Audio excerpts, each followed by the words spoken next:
Hello, everyone. Welcome back to the Resilient Aging Unfiltered podcast. Thanks for joining today. We have a great guest that is quickly becoming one of my aging role models the more I learn about him. So I'm so excited today to talk with Bob Roth. Thanks for joining us today. Dani, thank you for having me on. Great to be with you. Excellent. So I'm going to give a brief bio about Bob, and then we will dive in. Bob is the managing partner and co-founder of Cypress Home Care Solutions, a family-owned and operated home care agency launched in 1994. So we are past the 30-year anniversary of Cypress. Wow.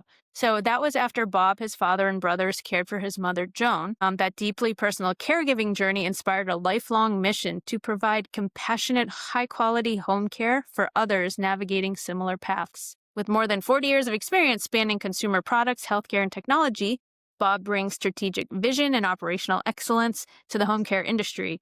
And then Bob has had numerous awards, numerous advisory boards he's a part of. I'm just going to list a few here. So he was awarded the Better Business Bureau's Torch Award for Ethics multiple times and the Phoenix Business Journal's Most Admired Leader this year. And also this year, coming up, honored by Duet, Partners in Health and Aging, an amazing nonprofit focused on supporting caregivers of all types for over 40 years. So they are recognizing Bob is the recipient of the Reverend Dr. Dosha Carlson Legacy Award.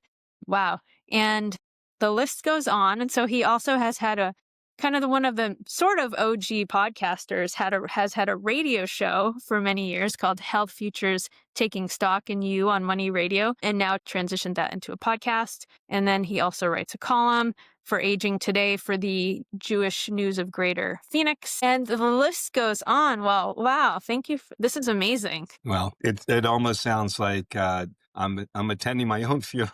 Yeah. So, Well, but no, thank you. Thank you. Listen, Dani, I do this because it's a labor of love. And I know we're going to dive into a lot of questions here on this podcast. I'm just so honored to be here with you. And I, recently met you, but I'd heard a lot about you. People like Ann Wheat couldn't say enough about you. So I'm really excited about this show here today. Well, thank you. And I'm going to take the mic back from you so I can interview you and learn more about you. So I'd love to, if you're open to it, since it sounds like this journey you've been on professionally and personally, a lot of it's been inspired by your mother's illness and you caring for her. And so can you tell us, about your mom? Not just the final, months, but tell us about her. I'm happy to. I grew up in Baltimore, Maryland, and both my mother and father were post-depression babies. And the lifestyle that they lived is very different from the one you and I live today. Mm-hmm. They didn't really understand about movement, eating really healthy, and smoking was something they did a lot of.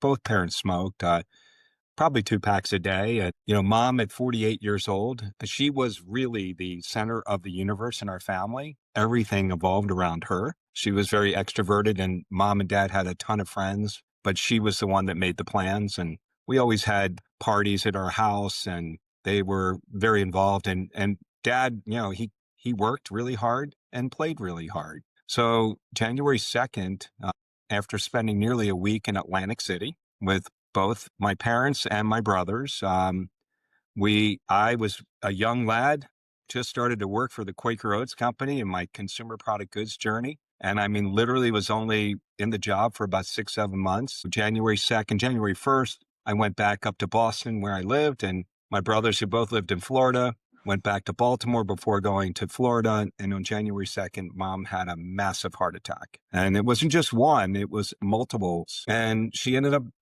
surviving. She went to the hospital. She spent 2 months in the hospital, 18 days in a drug-induced coma, and came out a very different person. 2/3 of her heart wasn't working anymore and needed care. This is 1985, Dani. There was no such thing as assisted living. There was no such thing as in-home supportive care, is what I call non-medical care. None of it really existed. So we learned from trial and error to how to care for mom. Mom did really well in the sense that she recovered nicely, but she had multiple disabilities and deficits. One, small cognitive deficits due to lack of oxygen to the brain. And she also had a hard time breathing because They had a tube down her for 18 days and she developed a lot of scar tissue. Lived almost 18 years. Mom and dad moved Wow. here to where we're at in Arizona from Baltimore in 1987 because the climate was better for her. And my brothers and I, we would come to visit. I mean, Arizona wasn't a bad place to visit. We had Mhm. Thanksgiving for 7 years together. We would come during odd times during the year to visit mom and dad and really fell in love with Arizona. So in 1994, knowing that, mom's health wasn't great, we all decided to descend here. We'd all gotten married and we decided to, come in here and in 1994, we stood up a home care company to help care for other people's moms and dads. So mom's always been my center. She's the reason why I do what I do. Cypress was born in 94. My brother Joe ran it for nearly 10 years. He went to pursue another career. And I was on the journey in consumer product goods, worked for the Quaker Oats Company. I ran the Gatorade business in the Northeast for 5 years, had worked for Dole Foods, Dole Packaged Foods in Westlake Mhm. Village, California. And when we descended here, I left Dole to come here.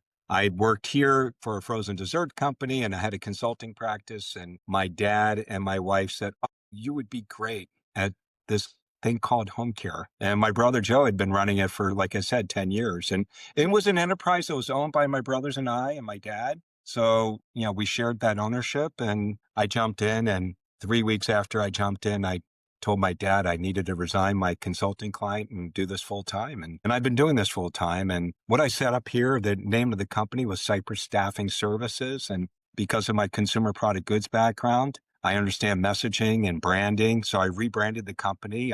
Even though the name of the parent company is Cypress Staffing Services, we changed the name to Cypress Home Care Solutions Mhm. because we wanted to be a very solution-oriented company. I also brought a culture of innovation into the company. And in 2005, we built the very first in-home caregiver training lab. Mhm. We had about 5,000 square feet right there at Central and Camelback. And we Wow. dedicated a third of that space to training, 2 training centers and 1 training lab. And in 2013, we built a dementia program and we had caregivers that were trained in dementia care and Mhm. they had over 40 hours of hands-on training. And we were leaders in that. We got recognized for that both here and nationally. And then at the end of 2019, I decided to join a partnership with a tech company out of San Francisco called Honor. They now own Home Instead. And we parted ways in February of 24,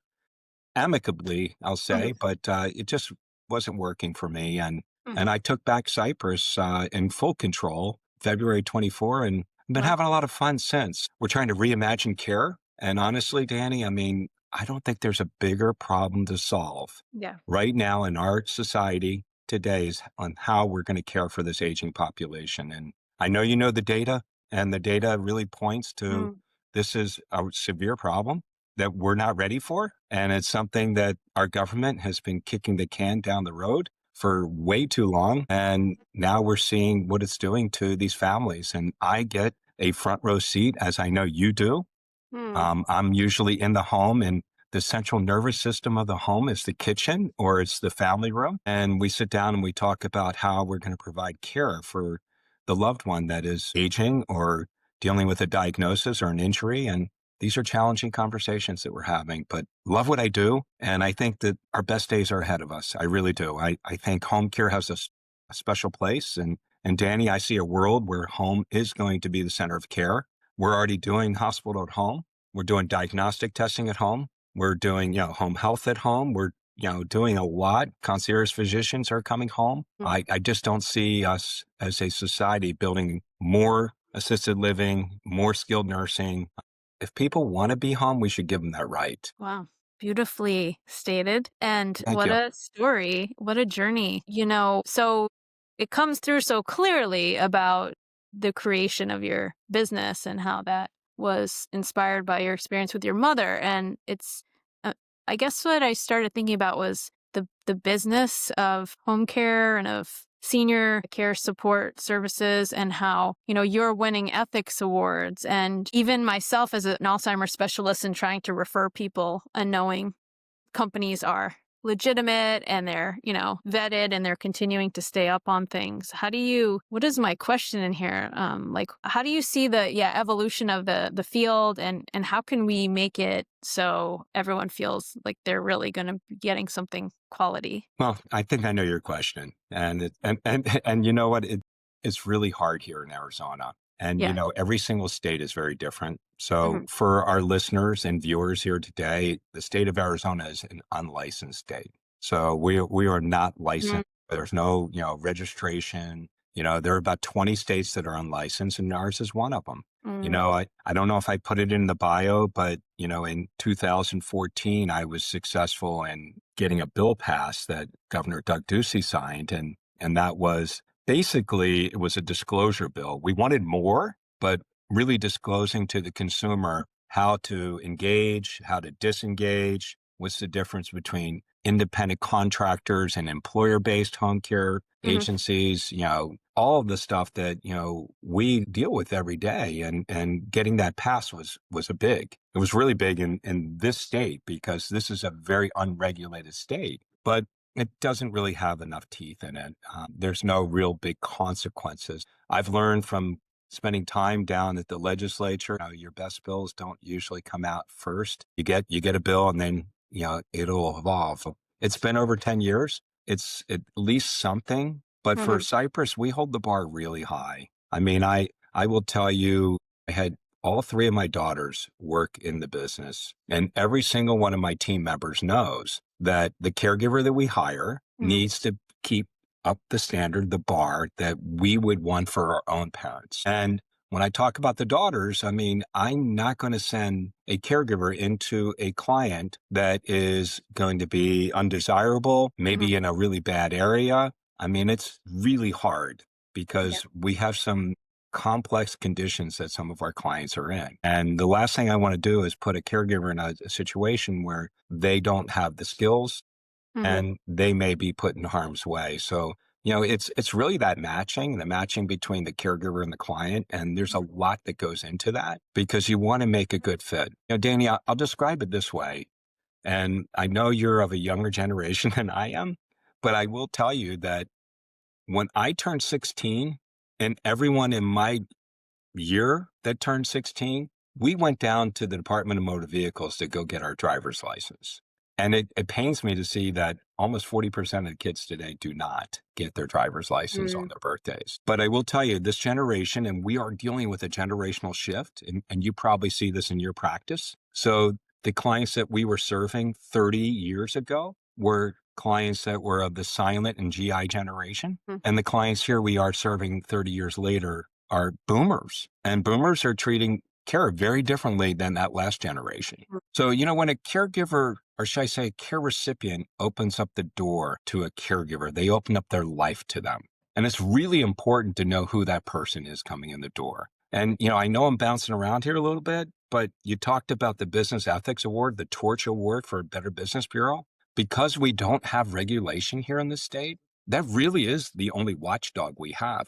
Listen, when we hire plumbers and we hire roofers and we hire whoever's working in the trades around our homes, we go to the Better Business Bureau, or we go, to see if they, have a contractor's license. I mean, these are ways we can do this, but we can't do that in home care. So winning that award, I'm the only home care agency that's ever been nominated, but we've won it now twice. I'm in the same category as Hospice of the Valley and some of the other healthcare institutions that have won it multiple times, which is incredibly rewarding. But it really gives that good housekeeping stamp of approval, winning an ethics award, because the people we care for are extremely vulnerable. So I want to go back to when that consumer opens up that door, they open their life to them. And let me just tell you something, the drivers taking someone's keys away, and I know you deal with this in the patients that you are encountering, and you're talking to the adult children or the partner or healthy spouse saying, you know what, Mr. Jones can't drive anymore. Taking those keys away is really big. But imagine when you tell someone that you can't stay home alone anymore, and you're letting somebody into your home, your inner sanctum, your sanctuary. It's an awkward feeling. And it's really a feeling that they have never felt before, because this is their eminent domain. And now you're letting somebody in, a complete stranger, So you better have somebody that they can trust, but more importantly, that has the skill sets to be able to care for them. I know that's a long answer, but I wanted to really give you Yeah. the full circle and what we go through. But the matching at the end of the day is so important. And you can't, as a home care agency, just hire pulses. You Hmm. want to hire somebody that is skilled enough, Hmm. makes a good impression, can speak English, because most of my clients are English speaking, and language is really important. And nothing to knock against, facial piercing and tattoos on faces and stuff like that, but that's just not going to jive with a lot of my clients. So, Hmm. we really we don't match them up with those types of caregivers. Yeah. Wow. That's there's so many complexities. It's overwhelming in some ways, but like you said, that you feel like the best days are yet to come. So, They are. I believe that. I really truly believe that. Especially, and you and I can talk about technology, because, technology, I really believe, isn't going to replace caregiving. It's just going to mhm, enhance the way we deliver care. And we're seeing that right now. So, I mean, we yeah. know that we have two major headwinds in our space. One is workforce, and Mhm, the other one's the cost of care. Cost of care, since I've been at the helm, which is now 21 years ago, it was $14 an hour. And now we have to charge over $40 an hour, mhm, because we're paying caregivers well over minimum wage. I mean, I have caregivers that could go work for Chick-fil-A for $22 an hour and get free meals and uniforms. I can't find caregivers that will yeah. work for less. You've got me thinking about, and I think this is something that's important to you. How do we get ahead of this a bit so we're not just people aren't just approaching Cypress when they're in crisis, which I'm sure is happens a lot. And I would say, just from my viewpoint and experience, even as a specialist physician who has a close relationship with a patient and family, they trust me. Um, I've recommended, say their person can't be alone for longer than 2 hours at a time, and so they need to start. It takes I started like so many nudges to be like, have you contacted this company, have so it's like I give them a precise recommendation, which does take time for us to find like you're saying, the right fit, that we trust this company, we think they have somebody, and then it's months can go by. So, and these people are already connected to care. So how can we change that generally, where people, especially the adult children, in their 30s and 40s, might try to get ahead of this a little bit? Well, you mentioned that I'm a writer. So I wrote a column for the Jewish News 3 months ago. And you and our listeners and viewers can pick it up. You can probably pick it up on my LinkedIn, or if you just go to Jewish News and Bob Roth, you'll catch it. But the name of the title of the article was that denial is not a strategy, coming to terms with a diagnosis. And I think it's just such human nature. And Dani, you see this from a physician's seat, that people are in complete denial and they don't want to accept the diagnosis that they're dealing with. And it could be any diagnosis, whether it's dementia or Alzheimer's, Parkinson's, or whatever they're Anything. dealing with. Yeah. They don't want to talk about it, and they don't want to deal with it. And the challenge you have is that's where problems can happen, right? That's where falls can happen. That's where getting lost can happen. We need more people to really come to terms with those type of diagnoses. But the other thing that I think people don't really realize, and this is the hardest thing about companies like ours, and I know people call it non-medical, non-skilled, non-clinical. It tells the world what you're not, right? People think home health and home care are the same, and they're not. So I like to refer to my industry as in-home supportive care. And when we get calls from folks today, nearly half, if not more, think Medicare pays for it. So I think we have a real big job to do. And the job is, we need to help Americans understand that long-term care support, whether Mhm, it be in the home or in assisted living, is something that you are going to have to figure out how to pay for, because the government's not going to do it. mhm, And the only way the government's going to do it is if you were a veteran or if you can qualify for Medicaid. And don't get me wrong, I mean, we supply both, but you're not going to get the kind of hours that you'll need. They'll be very short hours, but you'll get some of the relief, but very few qualify. And we got a big swath in the middle that don't. So my appeal to listeners and viewers here today is, make sure that this next generation is prepared, because I'm seeing, and I'm sure you are, where people aren't prepared. And they have to make the decision of, do I get my prescriptions filled, or do I get food, or do I get care? Care is really expensive, and people don't realize that.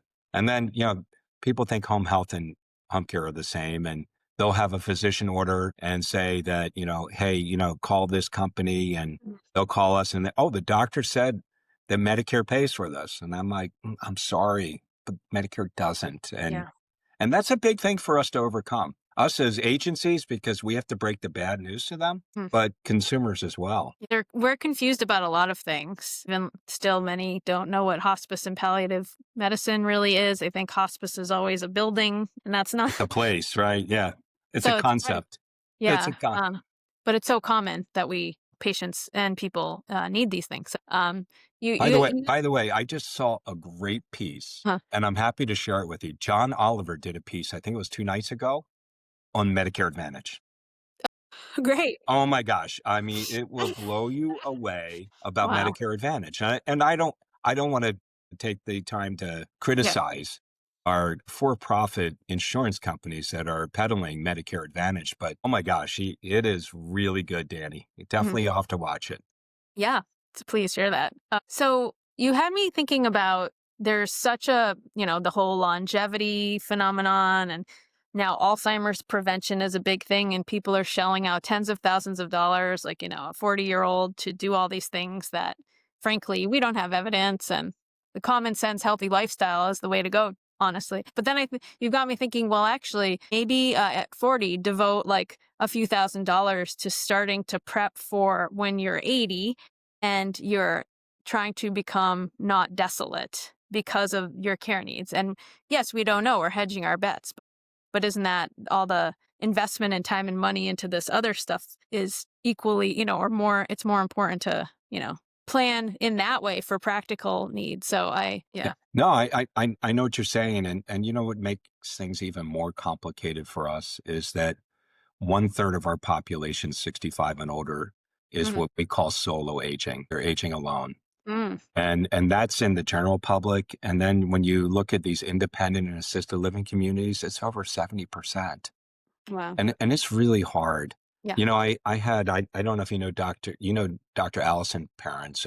Her husband, Ed, was on one of my very first shows, Dr. Parent, Dr. Ed Parent. What a great guy, geriatric physician. He made a comment that babies get touched over 100 times a day. And, I was listening to a couple of your episodes, and the first episode that you had was talking about the intimacy and sex, and how older adults don't get that. And we have older adults that may not get touched once a week, let alone once a month. And as human beings, we crave that. We need that. We need that for We survival. need the hand holding. We need the hug. We need just a pat on the shoulder. And you know what? It's not looking good. I mean, according to Dr. Joseph Kaufman from the MIT Age Lab, by 2050, we're going to encroach on almost 50%. And you ask yourself why? And a lot of it is my generation, the boomer generation, where the divorce rate is the highest in our generation. That's number one. Number two, we have a lot of people, a lot of women that chose, and men that chose to marry their careers and not have a partner. So, going through this journey called life is hard enough, but to do it without a partner is making it really hard, especially when you deal with the fragility of life and what comes along with that. Yeah, that's a great point. And then I would think about the boomers that have made those choices. They probably, a lot of them were raised in homes where they saw unhappy and unfulfilled parents who should have gotten divorced, so there's this rebound that keeps happening with every generation. I found your interview with Rick very interesting, right? I mean, look, I loved Rick D'Amico. And I love that he's sharing his story about him and Ruth. And he shared with you on the program. He didn't share that with me about how, his relationship with Ruth began to become estranged. And he thought that his marriage was over. And, thank God it wasn't. But what he learned from a lot of the memory cafes was he learned a lot of partners did separate. And I don't know if there's a connection to the very beginning stages of amyloid plaque and behavior changes. You would know that far better than I would. But, he feels that that was a kind of a preview or precursor to what was happening. And thank God he stayed together. But I found it fascinating that a lot of couples reunite once the diagnosis happens and they're Yeah. there to be supportive of it. We've seen it in the work we do. And it's nice to know that there are couples out there helping one another because it is lonely to do it alone. Yeah. So there's this huge space for helping to start these conversations with people, and especially who are in relationships, regardless of whether there's Alzheimer's or anything going on. I saw this article that you wrote on, it was for the Jewish News, called Not Done Yet, Why 65 Could Right. Be Just the Beginning. I loved it. And just want to mention that your Thank you. mother-in-law was pictured there, and she's 87, and she looks 87. amazing. I was Isn't like, that 87? amazing? That's And so cool. and she has a boyfriend. Of course she does. She doesn't call him her Yeah. boyfriend. She calls him her whatever. That's what she calls him. I love her. He wants to marry her. She's like, I'm not getting married, but she's got a, because she's been widowed for 16 Yeah. years, and that's hard. And trust me, we talked about hospice before, and death and dying, and grieving is something that everyone takes very differently. And it took my mother-in-law a long time to grieve her husband, a Mm, lot longer than I ever expected. And it took her a long time before she started, dating again and being mhm. with other people. But wow, she's a super ager. She's a rock star. Yeah. I hope that I and certainly my wife are like her when we get to that age. Yeah. Maybe put in a good word for me and us, because I'd love to have her on this show. Yeah, and so it got me thinking about, maybe, well, I just want to mention, once I hit like the mid, I started to think like, wow, this is amazing. I'm so happy. There's like different perspective on life, and why doesn't anyone talk about like this great time, in your 40s? And then I think about, okay, probably, things are happening hormonally, like body changes. Um, and we tend to focus on the like not good things about the body, like breaking down, but actually there's all these other great things. So I think about like 65 or something around there. I bet something else is happening at that time, and maybe starting in the early 60s, that is, not talked about a lot, that you get to another level of potential and you like wanting to contribute. And then your mother-in-law is at this like super, stratosphere level, where she's kicking butt in her life and has this fire, it sounds like, and mindset. So maybe, because it's called Resilient Aging Unfiltered, I'd love to tap into your feelings about that, because you seem like you have this like balance of like not acknowledging your age and like being pro aging, and still doing a lot, but not pretending like you're, the 35 still. Yeah. So Danny, I'll just say this. Think this birthday I just had, 63, was very introspective for me. And it was the first time that I had a birthday where I really thought to myself, how many more of these do I have? And I thought about the summer too. How many more summers do I have? I've lived here in Arizona for 31 years now. And you take so much for granted. And you think that every year you're going to have another birthday and you're going to Mhm. deal with another summer. And when you work in the work that we do, and certainly the work you do, you realize life's fragility, and you realize that we all have a expiration date. We just Mhm. don't know when we're discharging to heaven. And, for me, it's been able to, I said it in the article too, and that is, finding purpose. And I think, if you have purpose, it really drives you. I mean, for me, the biggest problem solve, I believe, not of just our generation, but of humanity, is how are we going to care for all these people? And that's the stuff that keeps me up at night. And I Mhm. think if, all of us could really think about how we could make our lives better. And it's not just living, but living with purpose. I had Dr. Jenna Assar. She's a concierge physician from Banner Health, and that's a new center of excellence for them. And, she made this one statement, and I've heard it before. You can't have a lifespan without a health span. And it's so important for us to really focus in on our health. And motion is a lotion, movement, Mhm. working and using your brain.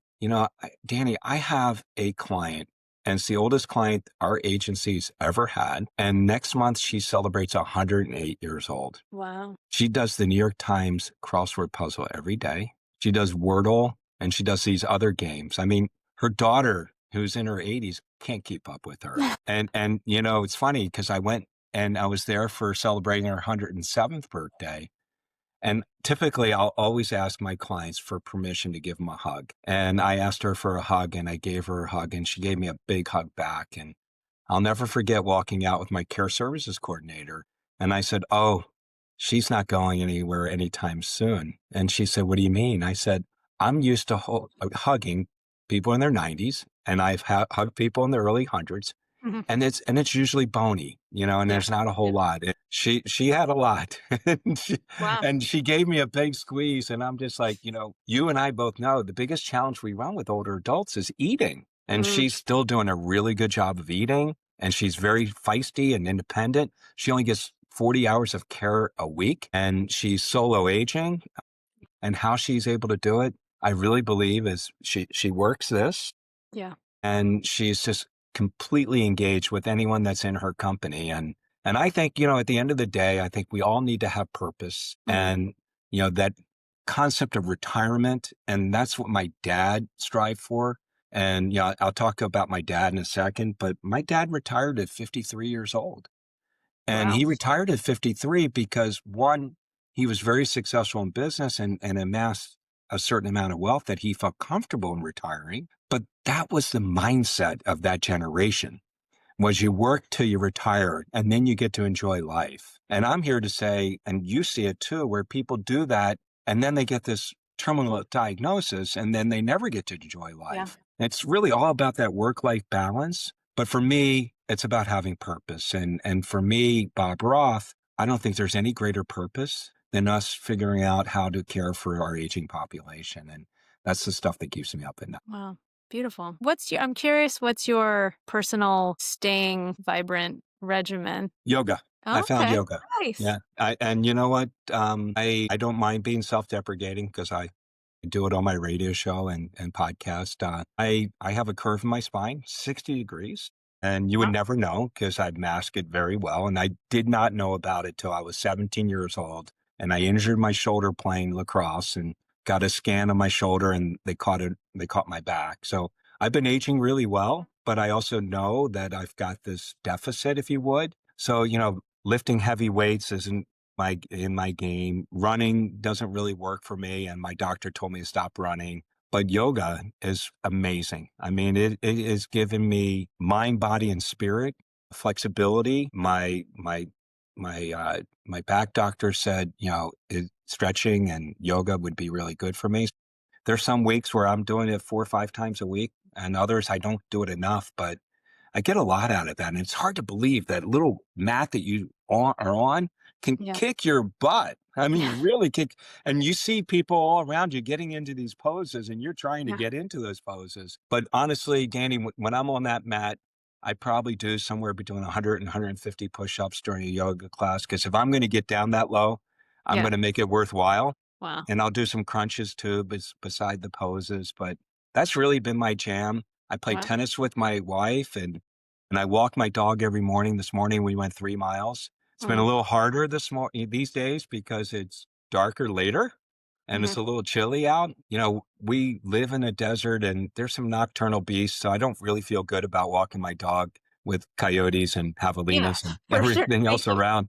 But when it's light out, we're ready to go. And so this morning, Ruby and I got started about 20 after 6 when we could see Nice. the light. And it was a little crisp in the air, It was nice. which I This is know, other people in other states don't like us to talk about the weather right now, but 'cause it's so beautiful here, in some This is places. why we live here. Yeah. Absolutely. So real quickly, I talked about my dad. So my dad remarried, and I do want to share this with our listeners because you talked about hospice. So I never experienced hospice personally. I saw that with my clients and Mhm. invariably, Dani, and you know this, you talk about, you know, people, you know, you can only say so much as a physician to your patients and a lot of times they wait. Yeah. Well, one of the areas they wait on is hospice.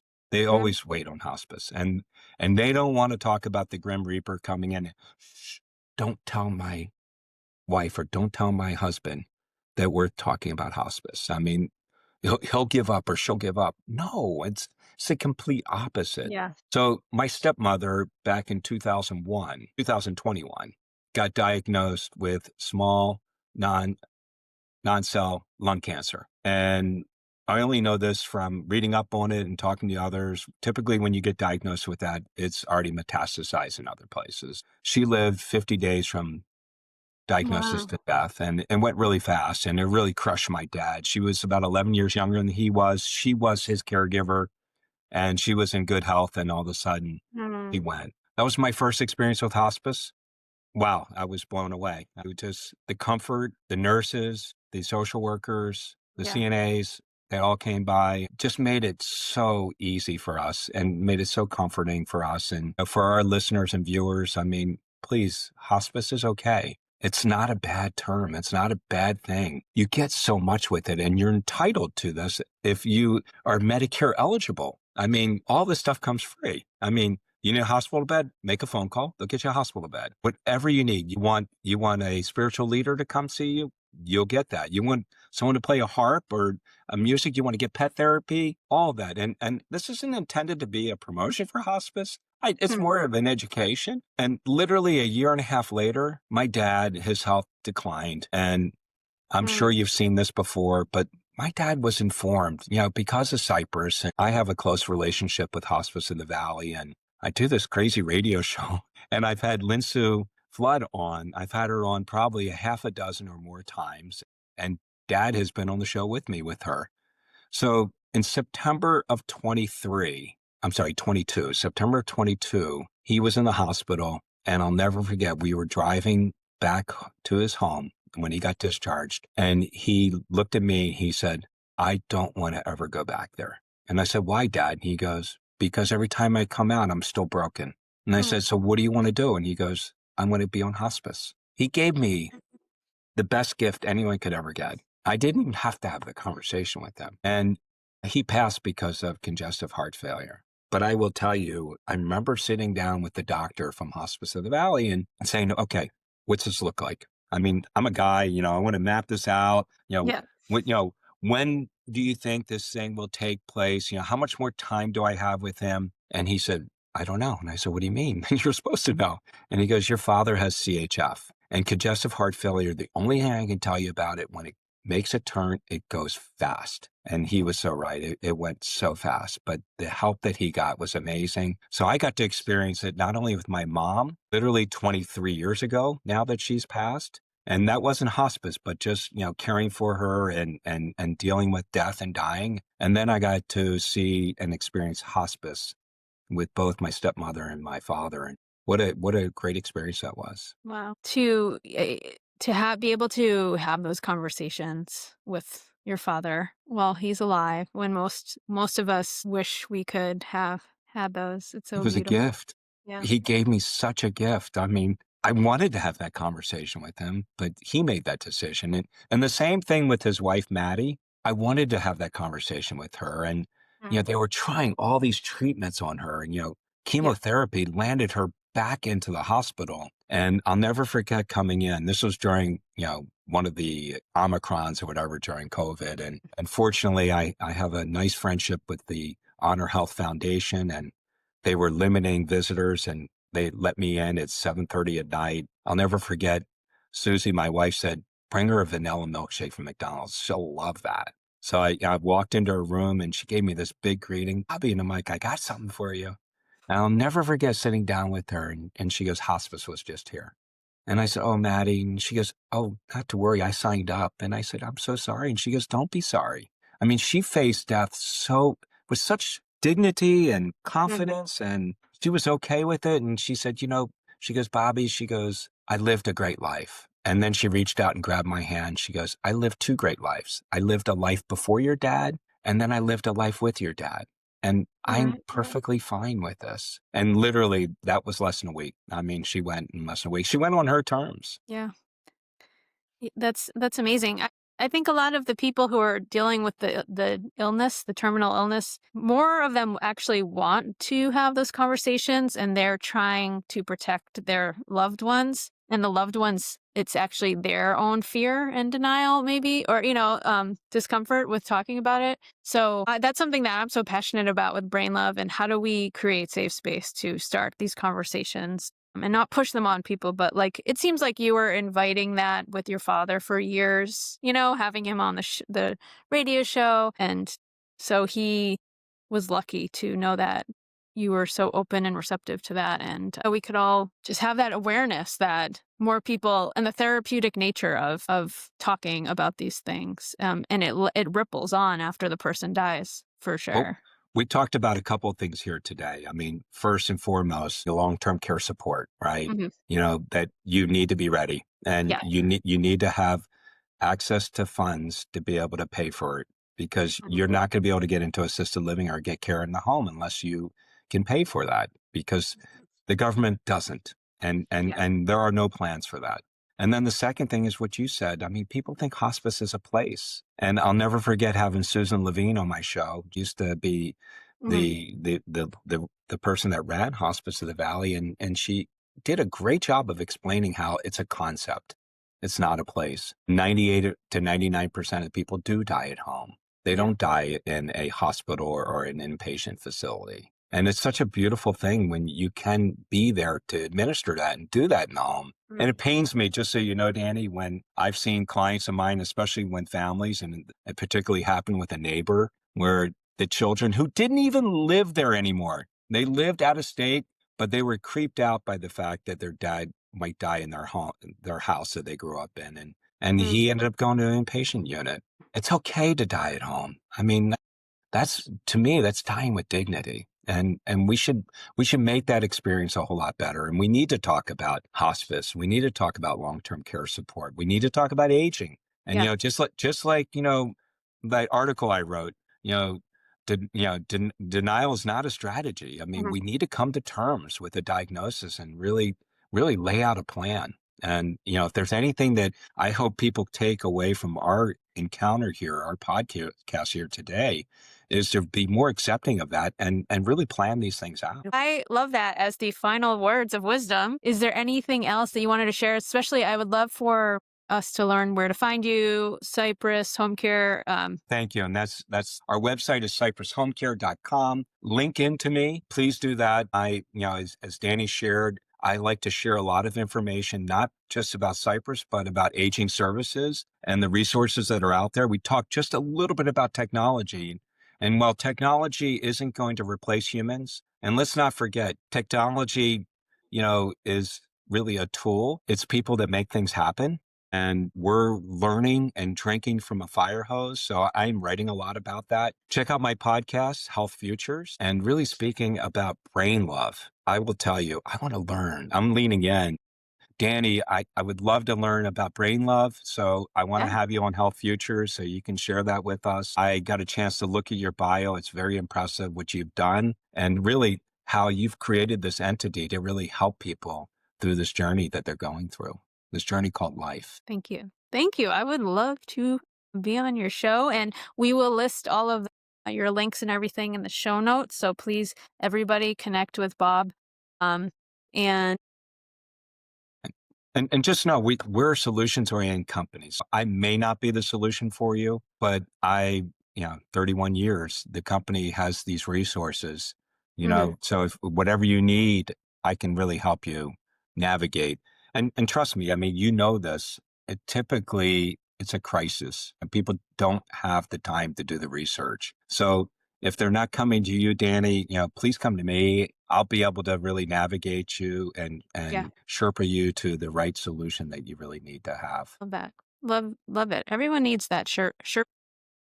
Exactly. Exactly. Listen, so great to see you. If you don't know about Duet, they have been a cornerstone of support for older adults and families since 1981. So for over 4 decades, they provide programs, vital services, advocacy work to ensure that older adults and every person can age with compassion and dignity. They're helping family caregivers. They're helping homebound adults, and they're helping grandparents raise grandchildren. It is crazy for me, Dani, to hear that we have over 30,000 people in our state, 30,000 grandparents that are raising grandchildren. It was hard for me to raise kids, but I Yeah. would never trade it for one moment. I got three amazing daughters. I just had three weddings in 23 months.